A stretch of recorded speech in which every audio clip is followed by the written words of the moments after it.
तीसरा आज European union जा रही है।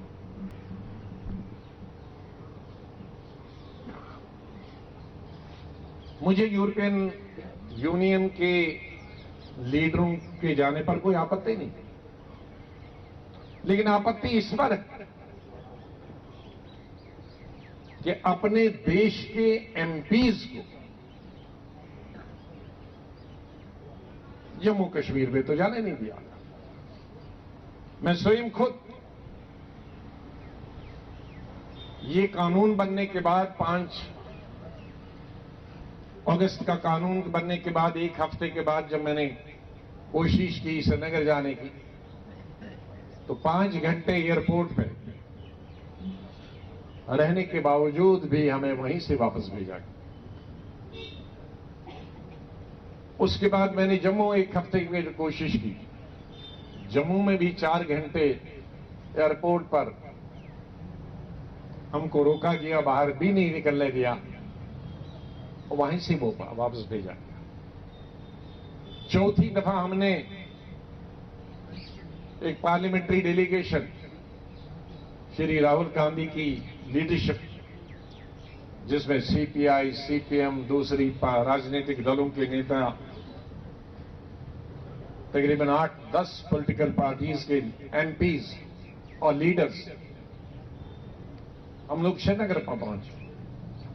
उस दिन भी 4 घंटे के बाद हमको श्रीनगर से ही वापस भेजा गया। ये तो चौथी दफा मुझे सुप्रीम कोर्ट में जाना पड़ा, और चौथी दफा के बाद सुप्रीम कोर्ट की इजाजत से मैं जम्मू कश्मीर, और वो भी चंद जगहों, और जिन जगहों पे मैं गया वहां भी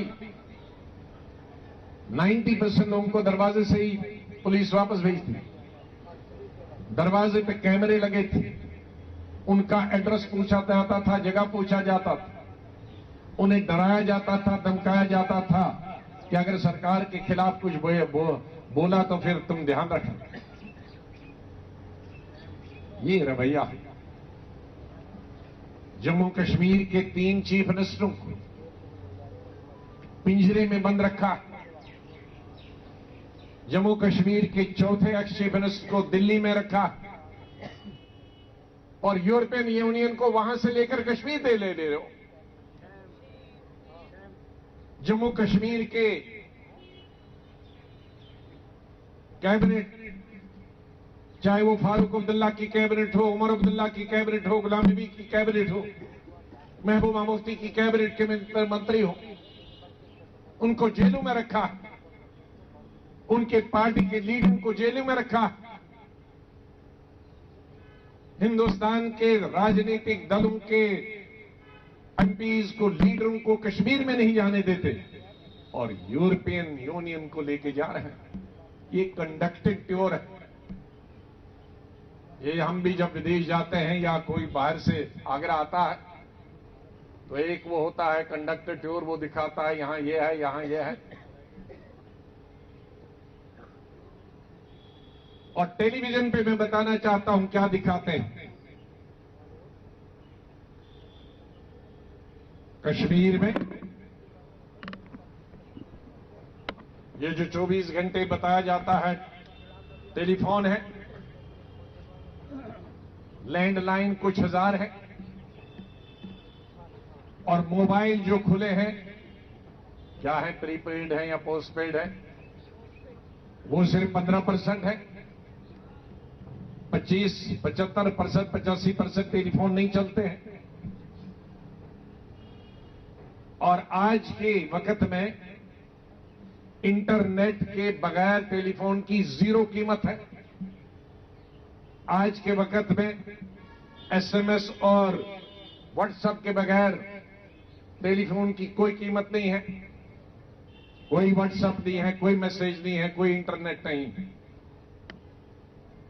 बिजनेस कैसे चलेगा? स्कूल कैसे पढ़ेंगे बच्चे? पढ़ेंगे? मैं रात को एनडीटीवी पे देख रहा था कि अभी तक 3 महीनों में 10,000 करोड़ का नुकसान हुआ। 10,000 करोड़। और मेरे हिसाब से बहुत ज्यादा है। वो शायद ये फ्रूट वगैरह का ही अगर आप हैंडीक्राफ्ट का लगाएंगे तो ये 50,000 करोड़ से ज्यादा का नुकसान होगा। हमारे कामरेड ने ठीक बताया कि हम आपके रहमो करम पर नहीं हैं। जम्मू कश्मीर की जीडीपी अपने आप में फ्रूट पे होती, हैंडीक्राफ्ट पे होती, टूरिज्म पे होती, उसमें किसी नेता की जरूरत नहीं होती। लेकिन आपने जो बंदिश लगाया, जो था वो हमसे छीन लिया। हमें आपकी जरूरत नहीं।